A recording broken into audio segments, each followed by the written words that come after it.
Welcome to கீத்து cooks. எல்லாருக்கும் வணக்கங்க. வெண்டைக்காயை வச்சு நம்ம இன்னொரு வித்தியாசமான டிஷ் செய்யலாம்.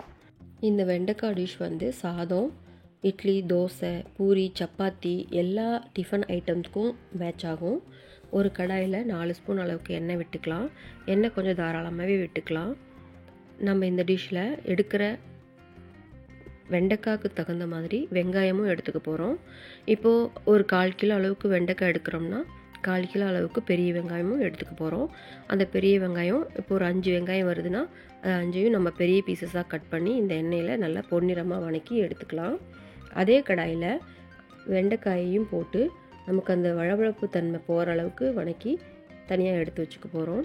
இது 3/4 பதத்தில் நமக்கு இந்த வழவழப்பு தன்மை இல்லாமல் போயிடும்.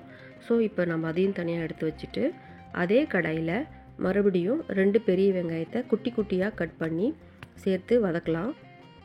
அது கூடவே 2 ஸ்பூன் இஞ்சி பூண்டு பேஸ்ட் சேர்த்துக்கலாம். ரெண்டும் பச்சை வாசனை போகிற அளவுக்கு வதக்கிட்டு அது கூட நம்ம தக்காளி அரைச்சி சேர்த்துக்க போகிறோம். 2 பெரிய தக்காளியை அரைச்சி விழுதாக சேர்த்து அதையும் வதக்கிக்கலாம். இதோட பச்சை வாசனை போன பின்னாடி மசாலா சேர்த்துக்க போகிறோம். மஞ்சத்தூள் 1/2 டீஸ்பூன், காஷ்மீரி மிளகாத்தூள் 2 டீஸ்பூன், இது கலருக்காக, மிளகாத்தூள் 2 டீஸ்பூன்,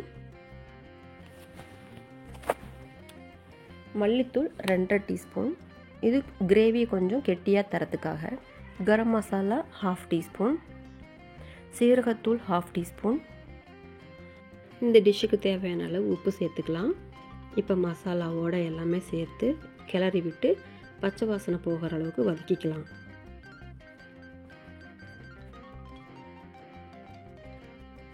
இப்போ பச்சை வாசனை போயாச்சு.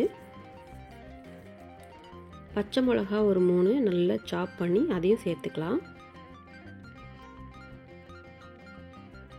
தேவையான அளவு தண்ணி விட்டுக்கலாம். நான் 1 டம்ளர் அளவுக்கு சேர்த்துக்கிறேன். ஏன்னா கிரேவி பதம் தான் நமக்கு தேவை. இது நல்லா கொதித்து வரட்டும். இப்போது தேங்காய் 1/4 மூடி, முந்திரி பருப்பு ஒரு 5, அது 2ம் சேர்த்து கெட்டியாக அரைச்சி அதையும் நம்ம சேர்த்துக்கலாம். தேங்காய் விழுது சேர்த்த பின்னாடி அதோட பச்சை வாசனை போகிற அளவுக்கு கொதிக்கட்டும்.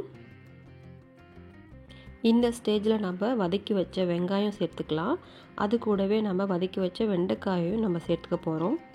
வெண்டைக்காயும் வெங்காயமும் இந்த மசாலாவோடு நல்லா பிரண்டு கலந்து வந்தால் நம்மளோட வெண்டைக்காய் மசாலா கிரேவி ரெடிங்க. வெண்டைக்காயும் வெங்காயமும் மசாலாவோடு சேர்ந்து கொஞ்சம் ஒரு கொதி வந்த பின்னாடி ஒரு தாளிப்பு செஞ்சிடலாம். இன்னொரு கடாயில் 2 ஸ்பூன் எண்ணெய் விட்டு கடுகு 1/2 டீஸ்பூன்,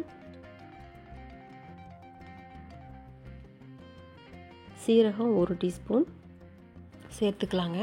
இது 2ம் பொரிஞ்சு வந்த பின்னாடி நம்மளோட கிரேவியில் இது சேர்த்துக்கலாம்.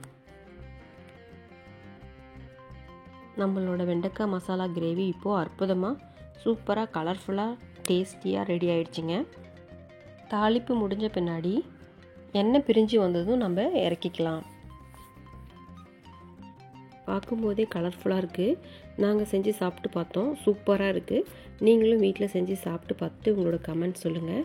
இந்த வீடியோ பார்த்த எல்லாருக்கும் ரொம்ப நன்றி. நெக்ஸ்ட் வீடியோவில் உங்களை மீட் பண்ணுறேன். Thank you friends.